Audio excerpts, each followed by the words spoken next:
അപ്പം എല്ലാവർക്കും ഹലോ. എൻ്റെ പേര് എഡ്വിൻ. എപ്പോഴും എൻ്റെ അനിയൻ മാത്രമാണ് കുക്ക് ചെയ്യാറുള്ളത്. ഇപ്പം 2-3 ദിവസമായിട്ട് എക്സാമും പഠിത്തമൊക്കെ ആണ്, ഭയങ്കര തിരക്കില്ല. അപ്പോൾ എൻ്റെ ഇമ്മിനി വലിയ വീഡിയോയിലേക്ക് എല്ലാവർക്കും സ്വാഗതം. നമ്മൾ ഇന്ന് ചെയ്യാൻ പോകുന്നത് വളരെ ചെറിയ ഒരു റോസ്റ്റ് ലിവർ റോസ്റ്റ് കരൾ റോസ്റ്റാണ് നമ്മൾ ചെയ്യാൻ പോകുന്നത്. ഇതുണ്ടോ, ഇച്ചിരി കൊടുക്കാൻ പറ്റില്ല. നമുക്ക് ഇനി കഴുകാമൻ്റെ വെള്ളത്തിൽ ഇട്ട് വെച്ചേക്കാം. നമുക്കൊരു 2-3 പ്രാവശ്യം കൂടെ കഴുകി വൃത്തിയാക്കിയേക്കാം. അപ്പോൾ നമ്മൾ കഴുകി ഇവനെ കുട്ടപ്പനാക്കി നമുക്കിനി കുക്കറിൻ്റെ അകത്തോട്ടിട്ട് ഇവനെ വേവിക്കാൻ വെക്കാം. അപ്പോൾ നമുക്ക് ഇനി ഇതിൻ്റെ അകത്തോട്ട് കുറച്ച് വെളുത്തുള്ളി, പിന്നെയും കുറച്ച് ഇഞ്ചി ഇടാം. ഇനി കുറച്ച് പൊടികളിടാം നമുക്ക്. അത് മുളക് പൊടി, മഞ്ഞൾപ്പൊടി, കുരുമുളക് പൊടി, ഗരം മസാല, മല്ലിപ്പൊടി മറന്നുപോയി. ഇനി ഇത് ഇളക്കണം. നല്ലതായിട്ട് മിക്സ് ചെയ്യാം. ഇനി നമുക്ക് നല്ലതായിട്ട് പിന്നെ അങ്ങ് ഇളക്കാം.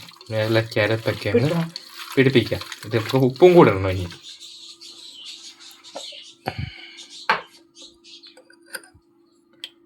ഒരു സ്പൂൺ ഉപ്പ് വന്നു, 2 സ്പൂൺ ഉപ്പ് വന്നു. ബാക്കി ഉപ്പ് അവിടെ ഇരിക്കട്ടെ, പിന്നെ ഇടാം. ഇനി പിന്നെ നമ്മൾ ഇളക്കിക്കൊണ്ടിരിക്കുന്നു. മസാലയൊക്കെ ഇങ്ങനെ പിടിച്ച് അപ്പം നമുക്കിവനെ അടച്ച് നമുക്ക് നേരെ ഗ്യാസിലോട്ട് വെക്കാം. അപ്പം നമ്മളിവനെ ഗ്യാസ് കത്തിച്ച് അടുപ്പ് വെച്ചിട്ടുണ്ട്. ഒരു 3-4 വിസിൽ വരെ അവനവിടെ ഇരിക്കട്ടെ. അപ്പം ആ സമയത്ത് നമുക്ക് ബാക്കി കറിവേപ്പിലയിലേക്ക് കിടക്കാം.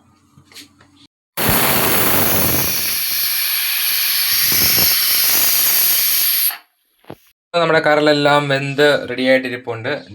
കണ്ടോ. ഇനി നമുക്ക് അത് റോസ്റ്റിലേക്ക് മാറ്റാം. അപ്പോൾ ആദ്യം നമുക്ക് ഗ്യാസ് കത്തിച്ച് പാൻ വെച്ചിട്ടുണ്ട്. വെള്ളമൊക്കെ ഒന്ന് ഉണങ്ങട്ടെ.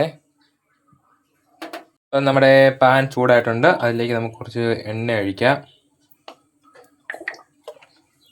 ഇനി നമുക്കൊന്ന് എണ്ണ ഒന്ന് ചൂടാകട്ടെ. കടുക് ഇടാൻ എന്നിട്ട് ഒന്ന് ചൂടാകുമ്പോഴത്തേക്കും നമുക്ക് ഒരു സ്പൂൺ കടുക് നമുക്ക് ഇട്ടു.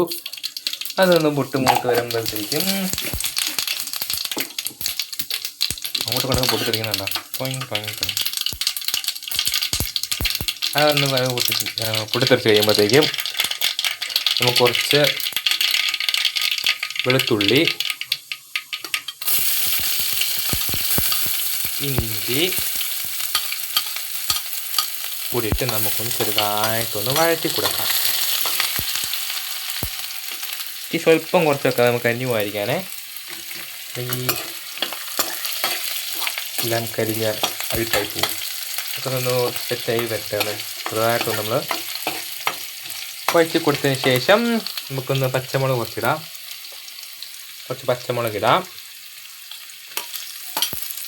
കുറച്ച് പച്ചമുളക് ഇട്ട് നമ്മൾ വീണ്ടും കുറച്ചൊന്ന് ഇളക്കുന്നു. പച്ചമുളകും കൂടെ ഒന്ന് ചെറുതായിട്ട് മൂക്കട്ടെ.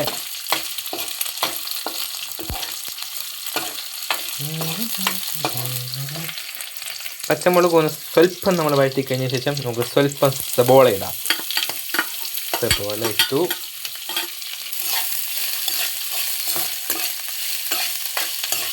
പിന്നെ നമ്മൾ ഈ പ്രാവശ്യം കരൾ വെക്കുമ്പം കുരുമുളക് പൊടി കുറച്ച് കൂടുതൽ ഇടാൻ തീരുമാനിച്ചു. ബാക്കിയുള്ള പൊടികളെല്ലാം നമ്മളിട്ട് വേവിച്ചായിരുന്നുള്ളൂ. അത് നമുക്ക് കുരുമുളക് പൊടി കുറച്ച് കൂടുതലിട്ടേക്കാം. നമ്മൾ ഇത്ര ഇട്ട് ചെറുതായിട്ടൊന്ന് വഴറ്റി കഴിഞ്ഞപ്പോഴത്തേക്കുമാണ് ഞാൻ തേങ്ങാക്കൊത്തിൻ്റെ കാര്യം ഓർത്തത്. അതോടെ എന്നെ നോക്കി ചിരിക്കുന്നുണ്ടായിരുന്നു. ഞാൻ മറന്നുപോയിരുന്നു അതിനെ പറ്റി. ഇനി തേങ്ങാക്കൊത്തും കൂടെ ഇട്ട് നല്ലതായിട്ടൊന്ന് വഴറ്റിയേക്കാം.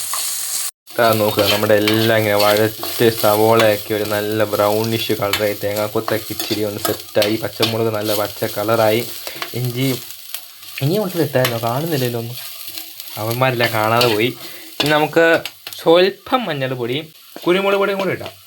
ഞാൻ കുറച്ചൊക്കെ പറഞ്ഞായിരുന്നു കുരുമുളക് പൊടി നല്ലതായിട്ട് ഇട്ടേക്കാന്ന്. ഇത് ഞാൻ എൻ്റെ കൈ കൊണ്ട് ഇടിയോരലിൽ ശരിക്കും ഇടിച്ച് പൊടിച്ച കുരുമുളക് പൊടിയാണ്. നിങ്ങൾ നോക്കിയേ, എല്ലാം വഴന്ന സെറ്റ് നല്ലൊരു കളർ വന്നിട്ടുണ്ടല്ലേ. ഇനി നമുക്ക് നമ്മുടെ മെയിൻ ആളെ ഇട്ടേക്കാം. ലിവർ വെന്ത് കുക്കറി ഇരിക്കുവാണ്. നമുക്ക് അവനെ ഇട്ടേക്കാം. ഇട്ടു. ഇനി നമുക്ക് നല്ലതായിട്ടൊന്ന് ഇളക്കി ഇവനെ അങ്ങ് സെറ്റാക്കി എടുക്കാം.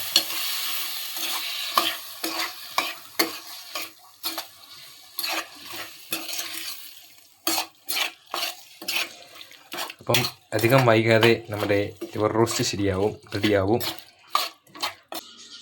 അപ്പം നമ്മുടെ അടിപൊളി വിഭവസമൃദ്ധമായ ലിവർ റോസ്റ്റ് റെഡി ആയിട്ടുണ്ട്.